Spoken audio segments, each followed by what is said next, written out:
Hello, welcome to the video on the tarot, the common theme within these disciplines of study, and on the commonality in all of life. The tarot consists of a set of symbols, generally depicted on a deck of cards, but the symbols could just as easily be in the form of a book or even a stack of papers. The tarot was created for the same reason that other such forms of disciplines of study were created: to teach the information contained in ancient truths that have been around for much longer than most people realize. These include many of the same truths that are taught in alchemy, the Kabbalah, the Holy Grail legends, and other branches of this same tree of knowledge. Among those important truths are: first, that God is.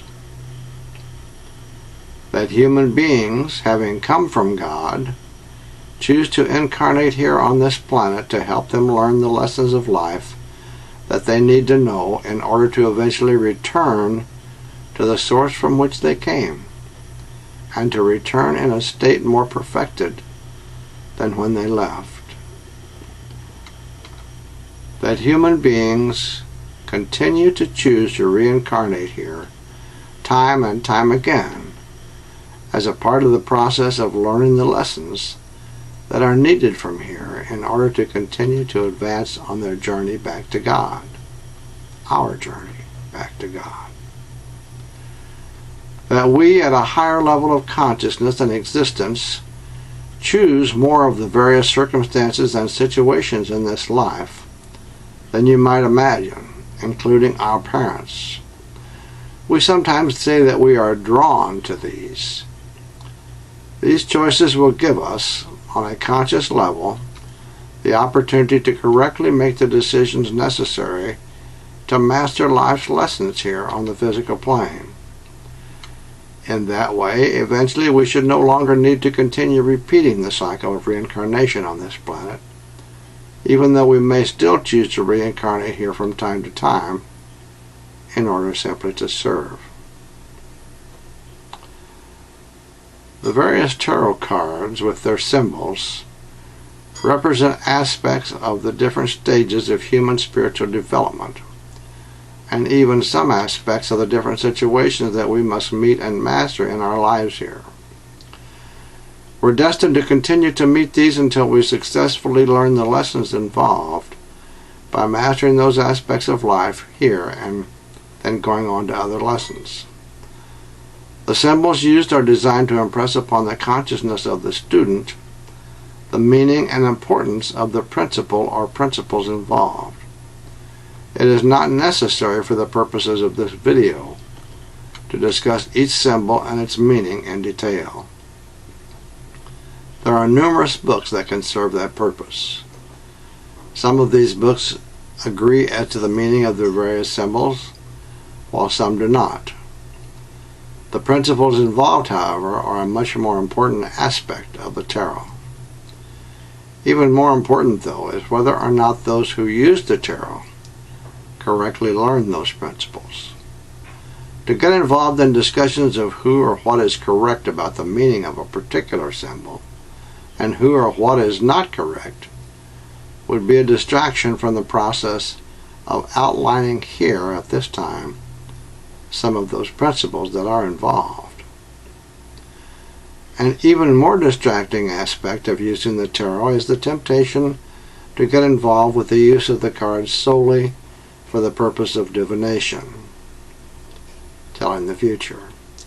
Some may believe that divination is, in fact, the true purpose for the tarot cards, but the true purpose has already been stated here. All of the various disciplines, including the tarot, that are at this level of study, are designed to impress and educate the consciousness of those who seriously study them. The information and principles involved in the tarot and other such disciplines are given in order to provide the seeker with the opportunity to reduce the number of unwise decisions made by that seeker, and thereby to accordingly reduce the number of incarnations necessary here, and further to bring the student or seeker closer to the source, which by any name given is still God. The degree to which the seeker takes advantage of and therefore benefits from such opportunity may differ, depending on the sincerity, dedication, and commitment of each seeker.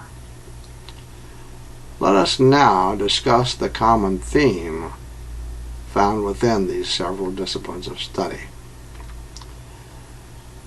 As you may have noticed, there is considerable commonality within the various schools of thought or disciplines that are proponents of and vehicles for esoteric teachings.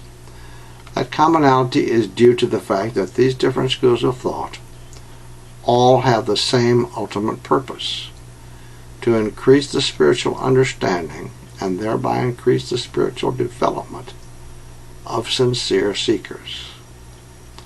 The ultimate goal is to bring about inner change to the point that the seeker becomes more and more Christ-like over time, sometimes great periods of time. The number of incarnations needed by the seeker may be substantially reduced if needed lessons and knowledge can be attained through these studies and other studies with similar purpose. Don't misunderstand. If this all sounds too Western, that is only because the speaker is from that background, although not a member of any organized religion. If the speaker were from the Middle East, or the Far East as they are called here, the information would likely be saying words to the same or a similar effect, because religions other than Christianity also have goals that include helping each of us transform the inner person to reach the highest spiritual state of which that individual is capable. That is why teachers and avatars have been sent to various societies and peoples and cultures throughout the ages. They've been sent to oversee a time period that approximates each age, which consists of approximately 2,160 years. These statements are not made with the intention of offending anyone. It's simply a way of saying that the principles involved are universal and are not restricted to any one faith or belief, although many who follow those faiths and beliefs would not necessarily agree with that statement, understandably. There may also be many who feel that it's impossible to attain such a high spiritual state. If you have access to a Christian Bible, however, excuse me, you will be able to see otherwise. The Christ, who had created a state of oneness with the Master Jesus, taught that greater things than those which had been done could and would be done. This is stated in the Judeo-Christian Bible in the book of John, chapter 14, verse 12. And its meaning is, that which the Master Jesus the Christ had attained, and even greater things, others could and would attain also. It would be worthwhile to state here that contrary to the understanding of many followers of Christianity, this does not exclude Christhood. Most people who have read that biblical verse don't realize that such things are still possible today. Very rare, but still possible. The various schools and disciplines, both historical and modern, that teach these principles have tried and are still trying in a veiled way to impress upon the consciousness of sincere seekers that there is a higher way of life, a higher path, that it involves, as time goes by, more and more of service and less of self, and that significant spiritual advancement may be, can be, and should be sought and may be attained to one degree or another when the inner spiritual development of a person allows their heart to become more open to such ideas and concepts, and these ideas and concepts and principles are incorporated into their lives slowly over time. The writings which tell us that we can only come to God through Christ are not telling us anything more than the fact that if we wish to complete the ultimate return to God, the source from which all comes, then we must each do so through Christ, by attaining a state of oneness with the Spirit of the universal Christ. In other words, through the attainment of Christhood. This does not mean that we must live the same life or do the same work as the Master Jesus, nor does it even mean that we must have Christian beliefs. As stated before, these principles are universal. When and if we prepare ourselves through right thinking, right speaking, and right living, in every way necessary, through many, perhaps even countless, incarnations, we can eventually become one with the universal Christ Spirit. We can become Christed. We can attain Christhood. The alchemical search for the philosopher's stone is a search for Christhood. The search for spiritual development that takes the seeker along a path through the various principles taught by the symbols of the tarot is a search for Christhood. The journey up the Kabbalistic path from Malkuth to Tifereth and the golden central pillar is a search for Christhood. The search for the Holy Grail is a search for Christhood. The search is even described in Dante's Divine Comedy, where the hero sees the souls wandering through incarnation after incarnation on this earth, creating through wrong thinking, wrong speaking, and wrong living their own living hell, committing the same errors and causing themselves to relive the same hellish conditions again and again until they eventually begin to think and see and realize that there must be a better way.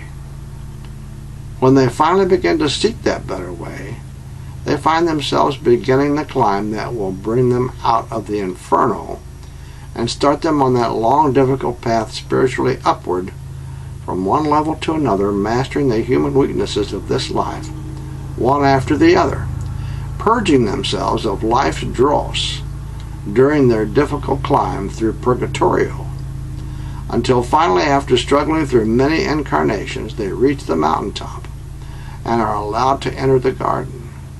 There they meet a still higher spiritual guide, Beatrice, who is symbolic of the Holy Spirit, and who takes them by the hand and carries them to still higher levels of spiritual attainment as they continue to seek Christhood in Paradiso. The author found an interesting article, and I speak of myself, the speaker and the author. I found an interesting article in a newspaper a number of years ago. The article stated that a woman whose job it was to translate ancient text had been terminated from her employment for, in effect, allowing what they called feminist thinking to cause her to translate the person of the Holy Spirit in the feminine gender. The poor woman stated that she had merely translated the ancient text as it had been written many years ago. Of course, she and the ancient text were correct. The Holy Spirit is feminine in nature. It always has been and always will be. Neither the speaker's thinking nor anyone else's can change that. It may even be suspected by some that perhaps the Catholic Church uses Jesus' mother Mary as such a prominent figure within the Catholic faith in order to symbolize, in a very veiled way, the feminine nature of the Holy Spirit. It should be pointed out at this time that the Trinity in Christian teachings is not without parallel in other religious teachings. I suspect that there are a number of beliefs that incorporate a Father, a Mother, meaning the Holy Spirit, and the Son within their teachings. Osiris, Isis, and Horus, personalities from the ancient teachings of Egypt, are only one such example. You may know of others. As it has been stated here on other occasions, these truths are universal and are not restricted to any one belief, faith, or time period.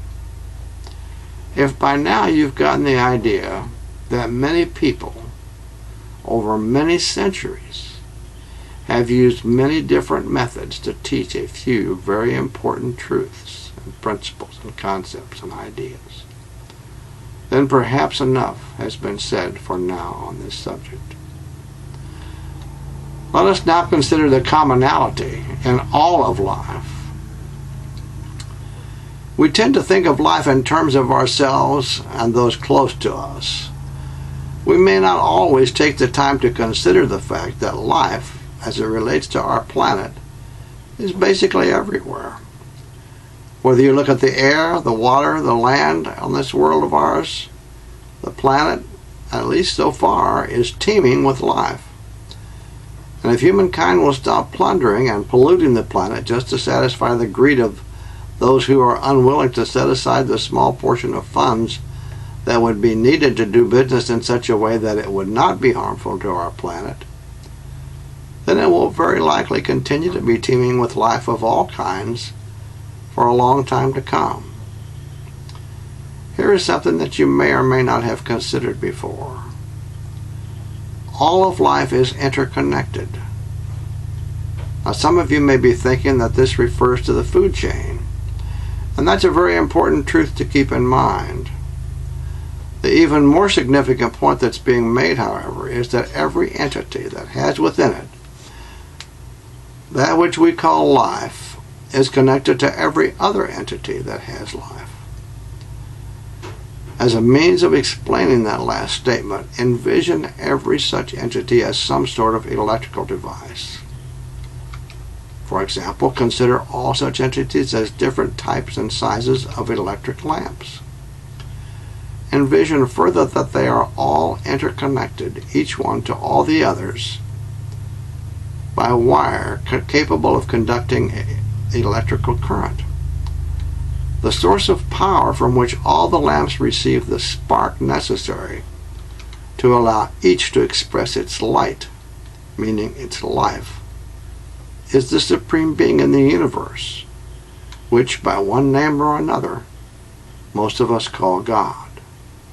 The power from that source is our commonality, that which we all share, that which interconnects us, each one to all the others, as is so ably described and illustrated along with many other important concepts in the relatively recent film Avatar.